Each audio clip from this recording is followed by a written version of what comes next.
যি নিৰ্দেশ দিয়ে সেইখিনিকে কৰি যাম আৰু আহি আছে যেতিয়া বানপানী আমি ডিউটিখিনি কৰি আছোঁ আৰু আমি দিনতো জংগল ডিউটি কৰোঁ, ৰাতি ফুড পেট্ৰলিং, কেতিয়াবা মোবাইল পেট্ৰলিং, সেয়াই।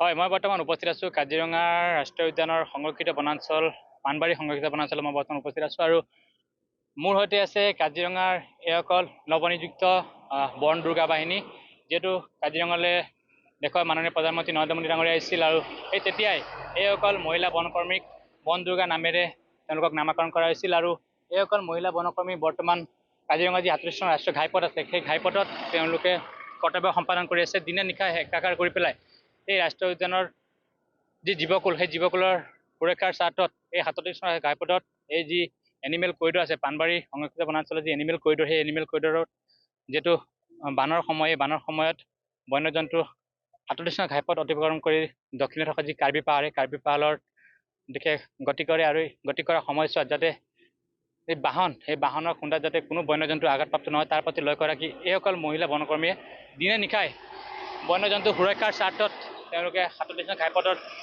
নিয়োজিত হৈ থাকে আৰু মোৰ সৈতে মহিলা বনকৰ্মী আছে। এই বনকৰ্মীৰ সৈতে আমি কথা পাতিম। যিহেতু নিয়োগ হৈছে প্ৰথমবাৰৰ বাবে বানৰ বাবে সাজু হৈছে, কি ক'ব? হয়, এতিয়া আমি নতুনকৈ ইয়াত নিযুক্তি হৈছোঁ।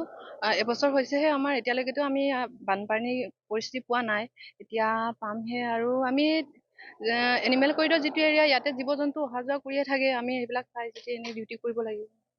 দিনে নিশাই কৰিম? হয়, দিনে নিশাই। আমি দিনতো জংগল ডিউটি কৰোঁ, ৰাতি ফুড পেট্ৰলিং, কেতিয়াবা মোবাইল পেট্ৰলিং, সেয়াই ডিউটি। প্ৰত্যাহ্বান কেনেকুৱা হয় নিশাৰ ভাগত হওক বা দিনৰ ভাগত? নিশাৰ ভাগত অলপ কষ্ট হয়, হ'লেও ডিউটিটো কৰিব লাগিব। হয়, যিহেতু এইসকল মহিলা বনকৰ্মী দুৰ্গা বাহিনী, যিহেতু তেওঁলোকে দিনে নিশাই একাকাৰ কৰি পেলাই বন্যজন্তু সুৰক্ষাৰ স্বাৰ্থত তেওঁলোকে ৩৭নং ঘাইপথে হওক বা এই যি পানবাৰী সংৰক্ষিত বনাঞ্চল আছে কাষত তেওঁলোকে নিশাৰ ভাগত পেট্ৰলিঙৰ ব্যৱস্থাও তেওঁলোকে কৰে। আন এগৰাকী মহিলা বনকৰ্মী আছে, আমি তেওঁলোকৰ কথা পাতিম। যিহেতু প্ৰথমবাৰৰ বাবে বান পৰিস্থিতিৰ আপোনালোকে মোকাবিলা কৰিব, কেনেধৰণে সাজু হৈছে? হয়, আমি এইবাৰ ফাৰ্ষ্ট টাইম বানপানী পাম। কেনেকুৱা পৰিস্থিতি হয় সেইখিনি বাৰু আমি তেনেকৈ নাজানো, বাকী আমি নিউজত তেনেকৈ দেখি পাইছোঁ আগতে। হেডকোৱাৰ্টাৰৰ পৰা যি নিৰ্দেশ দিয়ে সেইখিনিকে কৰি যাম আৰু আহি আছে যেতিয়া বানপানী আমি ডিউটিখিনি কৰি আছোঁ আৰু। কিমান মহিলা আছে আপোনালোকে বৰ্তমান ইয়াত? আমি 8 গৰাকী আছোঁ বৰ্তমান। কেনেকুৱা নিশাৰ ভাগত যথেষ্ট প্ৰত্যাহ্বান থাকে, বন্যজন্তু ইয়াত সঘনাই বিচৰণ কৰি থাকে, কেনেধৰণৰ প্ৰত্যাহ্বান?